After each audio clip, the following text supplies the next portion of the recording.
기도하심으로 4월 8일 화요일 매일 주심 기도회를 시작하도록 하겠습니다. 모든 진리 가운데 참이신 주님, 혼란한 삶의 한복판에서 살아가는 우리는 언제나 확실성을 갈구하며 살아갑니다.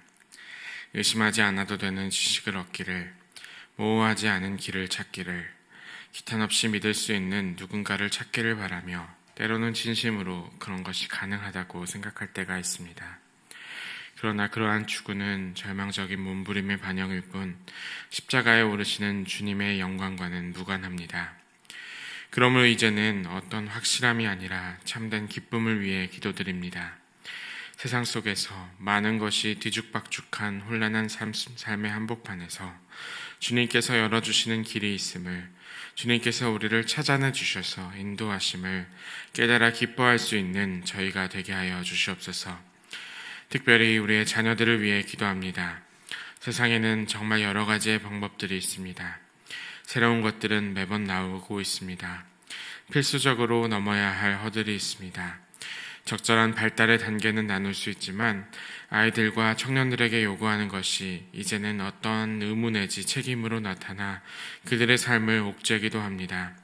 주님, 우리 아이들에게 마땅한 기쁨을 허락하여 주시옵소서.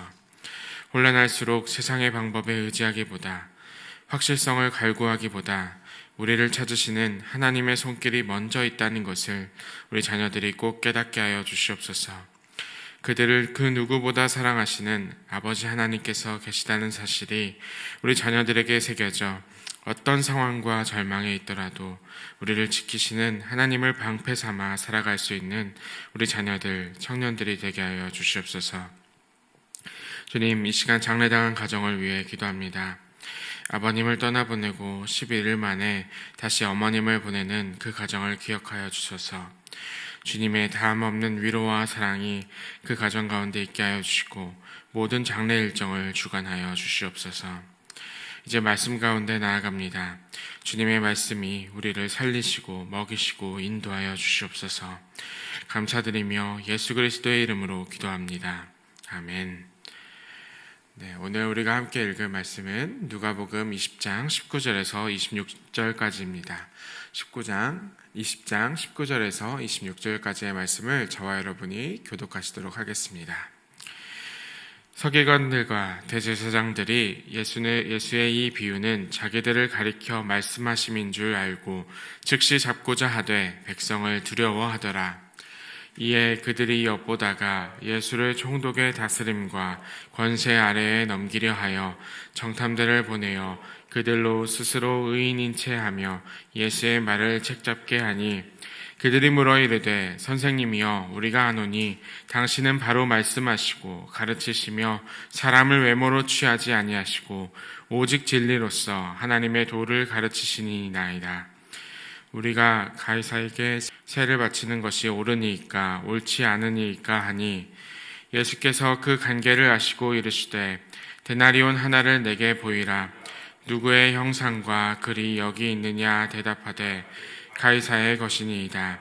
이르시되 그런즉 가이사의 것은 가이사에게 하나님의 것은 하나님께 바치라 하시니 그들이 백성 앞에서 그의 말을 능히 책잡지 못하고 그의 대답을 놀랍게 여겨 침묵하니라. 아멘. 오늘 하루 어젯밤에도 간밤에 잘 주무셨는지요? 오늘도 열어주시는 주님의 은혜가 여러분과 함께 하기를 원합니다. 드디어 이제 아직 덕소는 조금 먼 것 같지만 덕소는 아직 만개하기는 조금 먼 것 같지만 벚꽃 시즌이 이제 시작이 된 것 같습니다. 벚꽃이 좀 아름답게 펴있는 모습을 보고 그리고 세상이 분홍색으로 그리고 봄의 그 기운이 완연하게 다가올 때마다 주님께서 주시는 따스함이 우리에게도 찾아오면 좋겠다라는 마음이 듭니다. 오늘 말씀 가운데 그리고 기도 가운데 오신 여러분들 그 주님의 봄 기운이 여러분과 함께 하시기를 빕니다. 어제 본문에서 예수님은 대제사장들과 서기관들의 종교적이고 정치적인 그 마음들이 하나님의 진리에 기반하지 않고 있다라는 것을 집어주고 말씀하고 계셨었습니다. 그리고 그들이 하나님에 의해 완전히 이제 가루로 만들어질 만큼 깨어지고 흩어질 것이다 라는 위험한 경고도 하고 계셨습니다. 당연히 그들은 가만히 있지 못했었습니다. 그래서 예수님을 대적했었던 이들이 어떻게 그것을 해결하고 그리고 예수님을 해야 할까를 고민하기 시작했었습니다. 그들은 예수님을 지켜 세우는 것처럼 말하다가 결정적으로 예수님을 함정에 빠뜨려서 예수님을 넘어뜨리고 그 다음에 예수님을 넘어뜨리는 데 있어서 가장 중요한 핵심적인 위험한 요소들을 가리켜서 그를 로마에 넘기려는 생각을 하게 됩니다. 그 질문이 무엇인가 하면은 누가복음 20장 22절 오늘 본문 22절의 말씀입니다. 정말 유명한 질문인데요. 이렇게 말씀합니다. 우리가 가이사에게 세를 바치는 것이 옳으니이까 옳지 않으니이까 하니, 이것은 대제사장들과 그리고 서기관들이 예수님에게 논쟁을 벌이기 위해서 질문했던 질문입니다. 이 질문의 교묘함을 이해하기 위해서는 당시 유대 사회의 상황을 살펴볼 필요가 있습니다. 이스라엘은 그 로마의 행정부의 실효적인 지배를 받고 있었지만 그들이 언제나 어쩌면 지금까지도 스스로 갖고 있는 정체성은 유대 민족의 단일 국가였습니다. 그들은 다윗 왕과 그의 후손이 영원히 보좌에 앉아 있을 것이다 라는 생각을 그치지 않았고, 그래서 이방의 통치자들이 찾아오더라도 세금을 바친다는 것은 어쩌면 이제 정치적인 문제를 넘어서 종교적인 문제를 건드는 것이었습니다. 당시에 유명했던 유대 역사가 중에 한 명이었던 요세푸스라는 이름을 들어보셨을 겁니다. 이 요세푸스도 마찬가지의 주장을 하였습니다. 하나님이 아닌 그 이방의 신을 섬기는 황제에게 세금을 바치는 것은 하나님의 주권을 부정하는 것과 같다라는 이야기들을 하였습니다. 그렇게 열심당과 같은 그 로마에 대항하는 극단적인 세력들은 세금을 바치는 것까지도 거부하기도 했었습니다. 대제사장들과 서기관들은 질문을 통해서 예수님을 궁지에 몰고 싶었습니다. 만약에 예수님께서 세금을 로마에 바쳐라 라고 말하면 그들은 예수님을 민족의 배신자로 여기려고 했었고, 그것을 그렇게 몰아서 대중의 지지를 잃게 하려는 속셈이었습니다. 반대로 세금을 바치지 말라라고 이야기를 한다면은 로마에 대한 반역으로 그를 예수님을 총독부에다가 고발하려는 마음이었습니다. 그의 대답에 따라서 종교 재판으로 가느냐 아니면 로마의 재판으로 가느냐, 이것을 양자택일할 수 있는 아주 위험한 질문이었다라고 알 수가 있게 됩니다. 그런데 예수님은 거기서 데나리온 동전 하나를 요구하고 계십니다. 한 가지 알 수 있는 것은 예수님은 주머니에 그 동전이 없었다라는 것입니다. 누군가 동전을 가지고 옵니다. 당시에 노동자의 하루 품삯에 해당하는 데나리온 하나를 가지고 옵니다. 그 동전에는 신인 아우구스투스의 아들, 그러니까 황제였죠. 아우구스투스의 아들 티베리우스 카이사르라는 당대의 황제의 초상화와 문구가 새겨져 있었습니다. 이 동전은 단순한 화폐 이상의 의미를 가지고 있었습니다. 유대인들에게 이 동전은 어찌 보면은 신의 형상을 새겼다라는 뜻에서 우상 숭배의 위험성이 있었습니다. 십계명에는 어떠한 형상도 만들지 말라고 경고했었고, 이 동전에는 황제의 형상이 새겨져 있었기 때문에 황제를 신의 아들이라고 새겨져 있는 그것 자체로도 굉장한 신성모독이었습니다. 예수님은 이 동전을 보면서 질문을 던지고 계시는데요. 이 형상과 글이 누구의 것이냐? 그러면 그들이 이렇게 대답을 했습니다. 그들이 가이사의 것입니다 라고 대답을 하면서 예수님은 유명한 답변을 하게 됩니다. 이르시되 그런즉 가이사의 것은 가이사에게, 하나님의 것은 하나님께 바쳐라 하시니 라고 이야기를 하고 계십니다. 황제의 것은 황제에게, 그리고 하나님의 것은 하나님에게 바치라 라고 말씀을 하게 됩니다. 이 말씀을 들은 대제사장들과 서기관들은 놀라서 책잡지 못하고 침묵을 하게 되었습니다. 여기서 저는 이제 한 걸음 더 나아가 보려고 합니다. 누군가는 이 말씀을 가리켜서 예수님께서 로마에 대해서 우호적이었기 때문에 가이사의 것은 가이사에게 바치고 하나님의 것은 하나님에게 바치라 라고 이야기를 했다라고 합니다. 마치 불의한 국가가 있는데 국가의 기능은 그대로 내버려 두고 신앙의 영역을 따로 보고 있는 것이 아닐까라고 생각을 하기도 합니다. 즉 종교와 정치를 구분시키는 것을 예수님께서 하고 있지 않냐라는 메시지로 이해하고 있습니다. 하지만 결코 그렇지 않다라고 이야기를 하고 싶습니다. 예수님께서 지금까지 했었던 그 말씀의 그 맥락들을 살펴보면 그것이 드러나게 되는데요. 로마 제국이 가지고 있었던 가장 큰 개념 중에 하나는 국가에 대한 충성이었습니다. 국가는 그러니까 곧 황제가 다스리는 것은 그 무엇보다도 중요했었습니다. 당시에 로마인들이 중요하게 생각했었던 것 중에 하나는 국가가 그 어떤 것보다 우선된다라는 것이었습니다. 로마의 그 신화 중에 하나가 뭔가 하면은 알바라는 도시를 그 사이에 두고 벌였던 그 결투가 있었습니다. 로마의 호마리티우스라는 그 가문이 지배를 하고 있었고, 그리고 알바라는 도시는 그들의 사촌격인 쿠리아티우스라는 가문이 있었습니다. 이 두 도시는 전쟁을 벌이면서 어떻게 하게 됐냐면 전쟁으로 소모되기보다는 3명의 아들들끼리 싸워서 결투를 벌여서 그 전쟁을 결판내려고 했었습니다. 그래서 3대3으로 붙었던 그 가문의 결투 끝에 단 한 명, 호라티우스의 가문의 아들 한 명만 살아남게 되었습니다.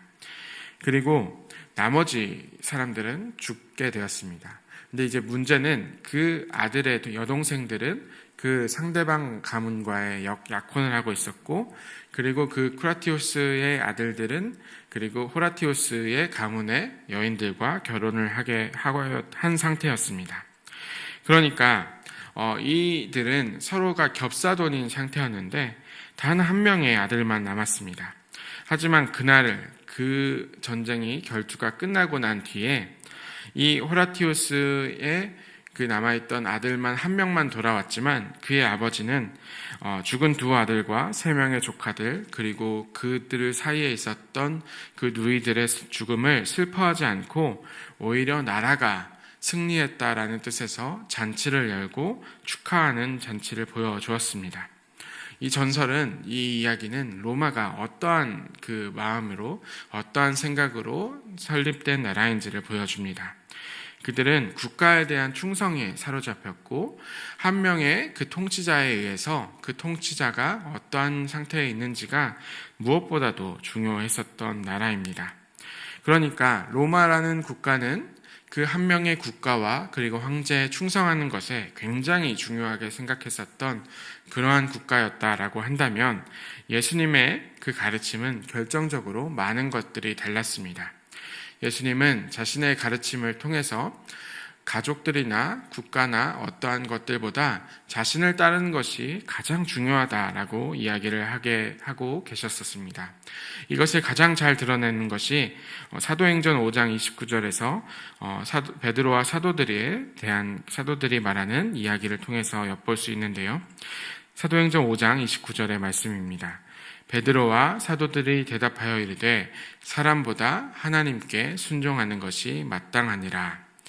예수님의 가르침은 사람으로부터 오는 것을 의지하고 믿으라는 것이 아니라 하나님께 올바르게 순종하라라고 이야기하고 있었습니다. 예수님은 황제의 것은 황제에게 돌린데 하나님의 것은 하나님에게 바치라라고 이야기하고 있었습니다. 하나님의 것이다 라고 내포하고 있는 이 하나님의 것이라는 그 단어에 말씀에 내포하고 있는 것이 무엇인가 하면은 그 앞절에서 어떤 형상으로 되어 있냐라고 질문하면서 말하였듯이 하나님의 형상으로 되어 있는 것을 따르라라고 이야기하고 있는 예수님의 말씀입니다. 그러니까 하나님의 형상으로 지어진 것은 모두 다 하나님에게 바쳐라 라고 이야기하고 계신 것입니다. 이것은 단순하게 황제의 것과 인간의 것을 구분하는 것이 아니라 하나님께서 지으신 것이라면은 모든 것이 다 하나님의 것이다 라고 이야기하고 계신 것입니다. 하나님의 형상으로 지어진 것은 바로 인간입니다. 하나님 앞에서는 결국 황제도 인간이다 라고 이야기를 하고 계신 것입니다. 예수님의 말씀은 단순히 세속과 종교를 구별하고 있는 것이 아니라, 분리하고 있는 것이 아니라 그 모든 것 위에 하나님의 주권이 있다라는 것을 말씀하고 계신 것입니다. 그러니까 세금이라는 세속적 의무를 이행하되 궁극적으로 우리의 전 존재는 하나님에게 달려있다라고, 속해 있다라고 말씀하고 계시는 가르침입니다. 이 말씀은 1세기 후반에 주 70년대 이후에 유대인들 그리고 초대교회 공동체들이 잊고 있었던 말씀입니다. 원래 유대인들은 성전세라는 것을 내고 있었습니다. 출애굽기의 말씀을 바탕으로 성전을 유지하기 위한 세금을 모든 유대인들이 내고 있었습니다. 그런데 당시 주 70년경에 로마에 의해 성전이 완전히 무너지게 됩니다. 그 성전은 지금까지도 복구가 되지 못했습니다. 그러나 당시의 황제였던 베스파시안 황제는 이 예루살렘 성전이 파괴된 후에도 모든 유대인들이 성전세를 내라고 명령을 내리게 됩니다. 이게 무엇인가 하면은 더 이상 그 성전을 유지하기 위한 그 자체적으로 내었던 종교적인 세금이 없는데도 불구하고 유대인들에게 제우스의 신전을 유지해야 하니 계속해서 너희들이 내던 그 세금을 내라라고 이야기를 했습니다. 그래서 이 유대인들은 이중적인 그러한 형태의 그러한 모욕을 당하게 되었습니다. 성전도 파괴되었을 뿐더러 제우스를 섬기는 신전도 유지해야 되는 말도 안 되는 세금을 내고 있었던 상황입니다. 이러한 역사적 맥락에서 오늘 이 누가복음의 본문은 초대교회 공동체에게 특별한 의미를 가졌습니다. 이 말씀이 이렇게 이야기하고 있는 겁니다. 황제의 부당한 요구가 불합리하지만 그 불합리 너머에 내가 있다. 불의하고 혼란한 세상이지만 그보다 내가 더 크다. 너희는 나를 따라가야 한다. 가이사르의 것은 가이사르에게 돌려줄 수 있지만 나는 그것보다 더 크다. 라는 그 하나님의 음성을 불안에 떨고 있고 아파하고 슬퍼하고 있는 주님의 자녀들에게 들려주고 있는 것입니다. 사랑하는 여러분, 우리는 어떻게 이 말씀을 오늘날 우리의 삶에 적용할 수 있을까 생각해 보게 됩니다. 우리도 때로는 황제와 하나님, 세상과 신앙 사이에 갈등을 경험하게 됩니다. 직장에서의 불이한 명령, 사회의 부조리한 제도, 때로는 신앙과 충돌하는 문화적 흐름 속에서 우리는 어떻게 살아갈지 계속해서 고민하게 됩니다. 말씀을 듣고 계시는 우리 성도들 중에 많은 분들이 이러한 불합리한 상황에서 혼란을 겪고 계신 줄로 압니다. 여러 가지로 양심을 찌르는 일들이 많습니다. 학생들은 학교에서나 직장인들은 일터에서 부모님들은 각자의 가정에서 가히사회를 마주치고 있습니다. 세상의 원리와 그리고 하나님의 원리가 충돌할 때마다 우리는 어떠한 것을 선택해야 될까요? 그러나 우리가 먼저 기억해야 될 것이 무엇인가 하면은 하나님은 우리의 갈등과 세상의 것들보다 더 크신 하나님이시다라는 것입니다. 하나님은 우리의 문제보다 더 크신 분이십니다. 그러므로 우리가 비록 지금은 가이사의 것을 가이사에게 돌려줘야 하지만 삶의 방향과 목적지를 하나님에게 비로소 맞춰서 살아가야 한다라는 것입니다. 삶의 방향과 목적지를 하나님에게 맞출 때 이 예수님의 가르침이 우리에게 큰 위로와 소망을 줄 수가 있게 됩니다. 그러므로 우리는 세상 속에서 지혜롭게 살 때 우리의 궁극적인 충성과 헌신은 예수님께로 돌려야 할 것입니다. 사람보다 하나님께 순종하는 것이 마땅하니라 라는 원칙으로 여러분들이 살아갔으면 좋겠습니다. 이 말씀이 여러분에게 위로가 되시기를 바랍니다. 불확실한 시대 가운데 하나님의 주권과 사랑이 우리를 마침내 그 길로 인도하실 것이다 라는 것을 믿으며 살아가시는 저와 여러분들이 되시어 가이사의 것은 가이사에게 주되 우리의 마음과 영혼, 우리의 모든 것은 하나님께 온전히 드리는 삶을 살아가는 저와 여러분 되시기를 주님의 이름으로 축원합니다. 함께 기도하겠습니다. 하나님, 오늘 우리에게 말씀을 통해 참된 주권이 누구에게 속해 있는지 다시금 가르쳐 주셔서 감사합니다. 하나님, 우리가 어디에 있든지 우리의 충성과 헌신이 하나님께 향하게 하여 주시고 우리의 시간과 재능, 말과 행동이 하나님께 바쳐지는 하나님께 속해 있는 참된 재물이 되게 하여 주시옵소서. 불확실한 시대, 혼란한 세상 가운데서도 하나님의 주권만이 여전히 우리를 다스리고 계심을 믿으며 오직 주님을 따라가며 살아가게 하여 주시옵소서. 오늘도 우리의 삶의 주인이 하나님이심을 고백하며 예수 그리스도의 이름으로 기도드립니다. 아멘. 이제 함께 기도하시겠습니다.